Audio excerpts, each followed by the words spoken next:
توی این ویدیو میخوام بهتون نحوه بافت این کاور ماگ خوشگل رو آموزش بدم. برای آموزش های بیشتر حتما کانال من رو سابسکرایب کن.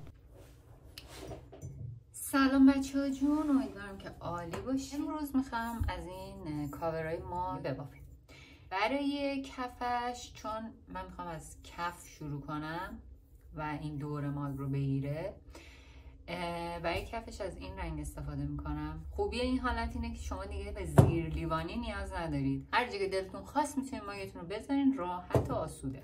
خب از یه قلاب شماره 3 استفاده میکنم. این که میخوام برای کف استفاده کنم بارسلونا بیبیه، روش نوشته مثلا میل 3 تا 6، ولی حالا من خب برای این قسمت کفش از قلاب شماره 3 کار شروع میکنیم. با یه حلقه جادویی و 1 2 3 تا زنجیره میزنم. بعد میایم پای بلند میزنیم یا دبل کروشه. 1 2 تا 3 تا 12 تا پای بلند میزنیم یا پای دوبل یا همون دبل کروشه.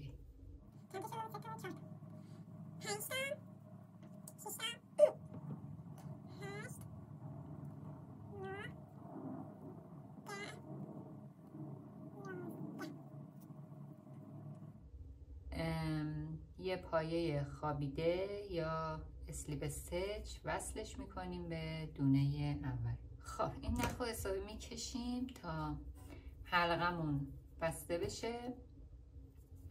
بعد شروع میکنیم به کار. شروع میکنیم 1 2. از اینجا به بعد توی هر پایه یه دونه اضافه میکنیم.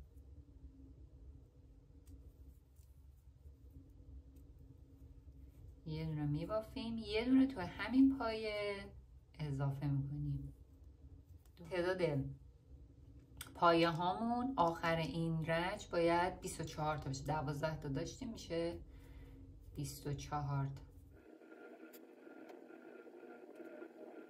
بعد پایه خوابیده یا اسلیپ استیج میزنیم.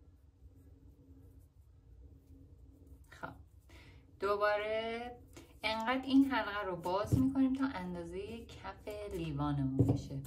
باز شروع میکنیم یه دونه دبل کروشه، دونه بعدی اضافه میکنیم. این دونه رو میبافیم، توی دونه بعدی 2 تا میبافیم. 1 2 تا، یعنی تو دونه بعدی یه دونه اضافه میکنیم. شد یه دونه بافت دوبل. توی زنجیره بعدی یه دونه بافت دوبل، یه دونه افزایش. پس به همین ترتیب ادامه میدیم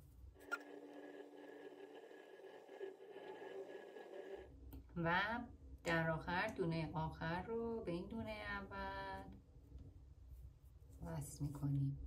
الان با توجه به این سایز ماگ من مثلا یه رج دیگه جا داره.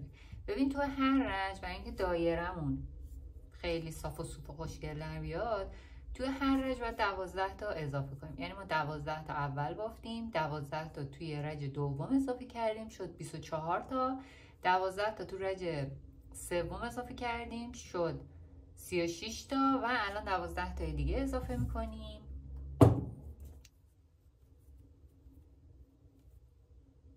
حالا سیستم به این صورته که 2 تا میبافیم و یه دونه افزایش داریم توی خونه سوم.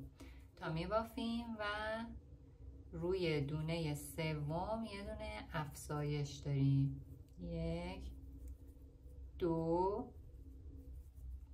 توی زنجیره یا دونه سوم یه دونه میبافیم، یه دونم اضافه میکنیم.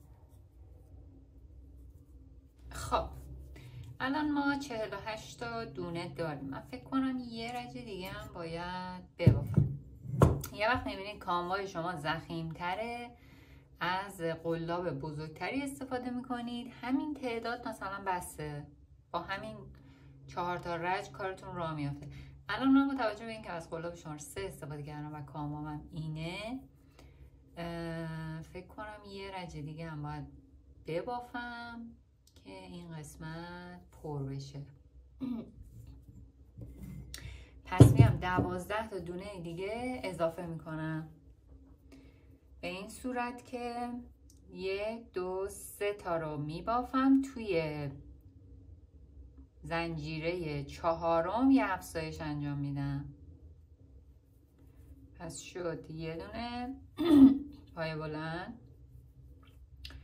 2 تا، 3 تا و توی خونه شماره 4م یا زنجیره شماره 4م 2 تا رو با هم میبافم. 2 تا پای بلند با هم میبافم، به همین ترتیب تا آخرش. خب همونطور که میبینیم بالاخره این کفه ما اندازه لیوانمون شد. حالا ما میایم اینجا رو چیکار میکنیم؟ میخوایم مدل بدیم بهش.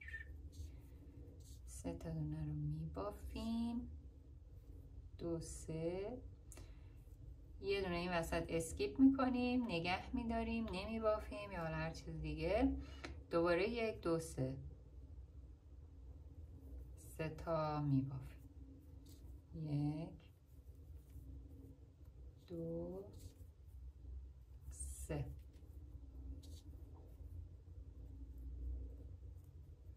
دوباره اینجا یه دونه نگه میداریم، میبافیم.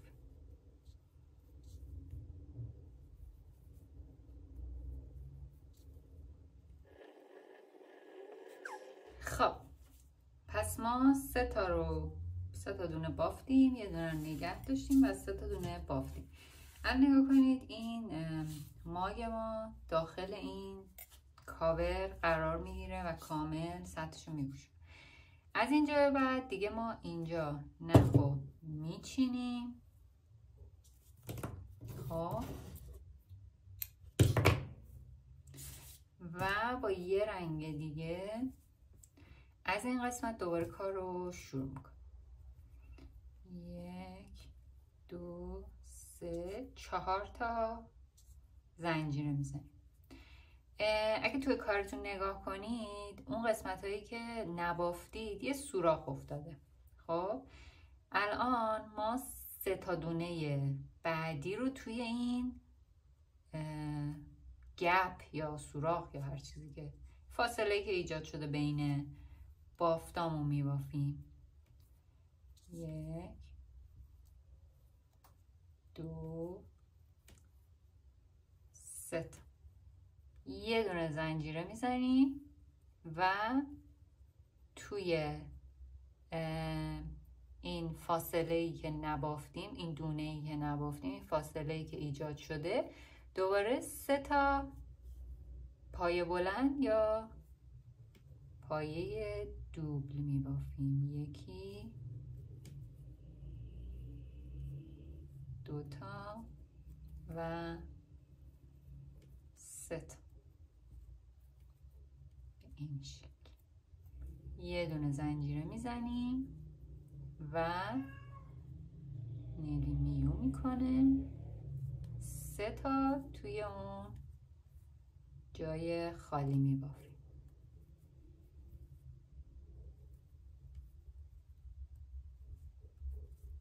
خب اینو تا آخرش ادامه میدیم و مثل همینجا دوباره نخو میچینیم. دوباره رج بعدی رو که میخوایم شروع کنیم با رنگ بعدی از اینجا شروع میکنیم. از اینجا شروع میکنیم به بافت. من برم ببینم نیلی بانو چی کارم داره. خب همونطور که میبینید این کاور ماگ ما داره شکل میگیره. حالا رج بعد رو با یه رنگ دیگه شروع میکنیم. کارمون رو با 3 تا زنجیره شروع میکنیم. کارمون رو از این قسمت شروع میکنیم و 1 2 3 تا زنجیره میزنیم و با توجه به اینکه این قسمت اون قسمت خالی بین کارمونه، پس 2 تا پایه دوبل هم میزنیم، پس شد 3 تا. بعد یه دونه زنجیره میزنیم و توی این قسمت خالی دوباره 3 تا پایه دوبل میزنیم، 1 2 تا و 3 تا. یه دونه زنجیره میزنیم و توی این قسمت خالیمون 3 تا پایه دوبل میزنیم یا پایه بلند، 2 تا و اینم 3 تا. همینجوری اینو ادامه میدیم تا تموم بشه و مثل این قسمت که اولش رو با 3 تا پایه‌مون شروع کردیم، این قسمت هم با 3 تا پایه‌مون تمومش میکنیم. این کار رو همینجوری ادامه میدیم تا به بالای دسته لیوانمون برسیم. پس من تا اینجا رو که بافتم برمیگردم، به اندازه قد لیوانم بافتم. این قسمت آخر رو هم روی تمام دونه ها پایه بلند بافتم یا همون دونه پایه دوبل بافتم. حالا میام این قسمت یه دونه دکمه میدوزم. حالا میام با پایه کوتاه یا سینگل کروشه یه جا دکمه میبافم و با لیوانم هم تست میکنم، چکش میکنم که یه وقت بزرگتر یا کوچیکتر نباشه. یعنی این باید از اینجا رد بشه، بیاد بیفته این توی این قسمت و بیاد دوباره به اینجا برسه. روی لیوانم اینو ادامه میدم چون باید مدام چکش کنم با این دکمه، به خاطر همینجا روی لیوانم این پایه های کوتاه رو میزنم. با توجه به این سایز دکمه‌ای که من انتخاب کردم حدوداً 16 تا پایه کوتاه زدم و با توجه به دسته لیوانم که کارم با دسته لیوانم و دکمه مچ بشه، در آخر این رو به این قسمت وصل میکنم.